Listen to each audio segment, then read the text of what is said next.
Group जो सोचता है वो करता है। घटनाएं मैं आपके सामने पढ़ना चाहता हूं। अध्यक्ष महोदय, ये यात्रा रुकी क्यों नहीं है? यात्रा ले जाओ दूसरी तरफ। अध्यक्ष महोदय, लेकिन दाईं तरफ वाले लोगों का थोड़ा हिसाब किताब अलग है। अध्यक्ष महोदय, मैं धन्यवाद देता हूं आपका कि आपने बहुत महत्वपूर्ण घटना पे मुझे बोलने का अवसर दिया है।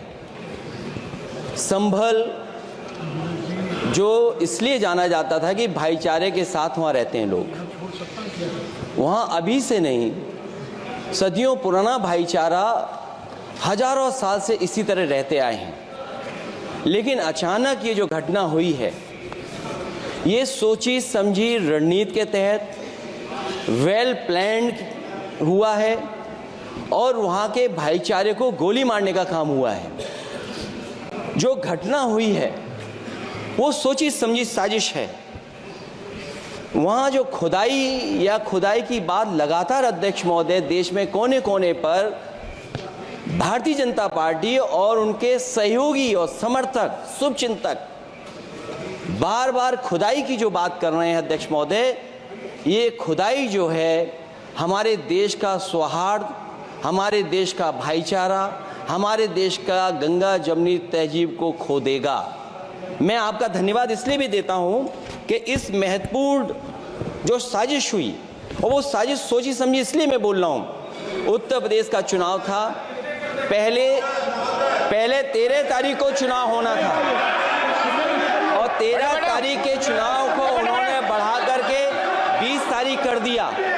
और इस जो घटना है मैं आपके सामने पढ़ना चाहता हूं।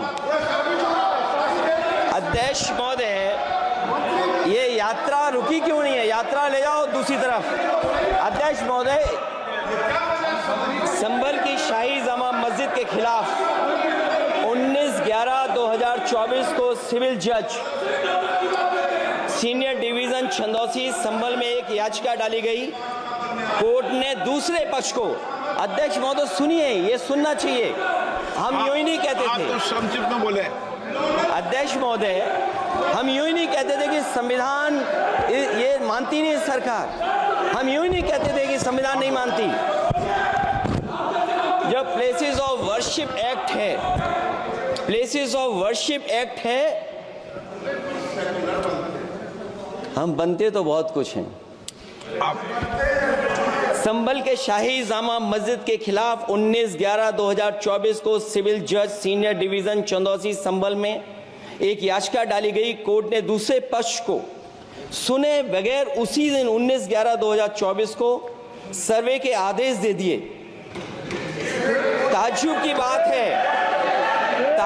बात है, संभल के जिलाधिकारी संभल और पुलिस अधीक्षक संभल आदेश को पढ़े बगैर 2 घंटे के बाद सर्वे के लिए पुलिस बल के साथ शाही जामा मस्जिद पहुंच गए। जामा मस्जिद की कमेटी, जनप्रतिनिधि, उलेमा इकराम, सभी अधिवक्ताओं ने सहयोग दिया। जिलाधिकारी संभल और पुलिस अधीक्षक संभल ने 2.5 घंटे सर्वे के बाद कहा सब सर्वे पूरा हो चुका है और अब रिपोर्ट कोर्ट को भेज दी जाएगी। लेकिन दिनांक 22/11/2024 फ्राइडे को जुमे की नमाज के लिए लोग नमाज अदा करने के लिए जामा मस्जिद पहुंचे, लेकिन पुलिस प्रशासन ने बैरिकेड लगा दिया ताकि लोग नमाज न पढ़ सकें। उसके बाद भी लोगों ने संयम बरतते हुए नमाज अदा की और किसी प्रकार का विरोध प्रदर्शन नहीं किया। 29/11/2024 को कोर्ट की अगली तारीख तय थी। शाही जामा मस्जिद की कमेटी और मुस्लिम समाज के सभी लोग कोर्ट में केस की पैरवी के लिए तैयारी कर रहे थे, परंतु दिनांक 23/11/2024 की रात पुलिस प्रशासन द्वारा कहा गया 24/11/2024 यानी अगले दिन सुबह को दोबारा सर्वे किया जाएगा। शाही जामा मस्जिद कमेटी और अधिवक्ता ने कहा कि इस सर्वे तो मुकम्मल हो चुका है, अब दूसरे सर्वे की क्या आवश्यकता है? कोर्ट के आदेश का हमने पालन कर दिया। अगर दूसरे सर्वे कराना है तो दोबारा आदेश करवाएं, कोर्ट के आदेश के बाद हम दोबारा सर्वे करा देंगे। लेकिन जिलाधिकारी संभल और पुलिस अधीक्षक संभल ने कोई सुनवाई नहीं की और तानाशाही दिखाते हुए सुबह के वक्त से पहले शाही जामा मस्जिद आ गए। शाही जामा मस्जिद कमेटी और मुस्लिम समाज के लोगों ने फिर भी धैर्य रखा और दोबारा सर्वे के लिए अंदर ले गए। सर्वे के दौरान करीब 1.5 घंटा बाद जब जनता को सूचना मिली तो वो इकट्ठा होना शुरू हो गए। लोगों ने सर्वे का कारण जानना चाहा तो सर्किल ऑफिसर ने उनके साथ गाली गलौज की और लाठीचार्ज करवाकर बुरी तरह जख्मी कर दिया। इसका विरोध करते हुए चंद लोगों ने पत्थर चलाए, जिसके बदले में पुलिस के सिपाही से लेकर के अधिकारियों तक ने अपने सरकारी और प्राइवेट हथियारों से गोलियां चलाईं, जिसका वीडियो रिकॉर्डिंग है, जिसके एवज में दर्जन लोग गोलियों से घायल हो गए हैं। 5 मासूमों जो कि अपने घर से सामान लेने के निकले थे, उनकी मृत्यु हो गई। संभल का माहौल बिगाड़ने में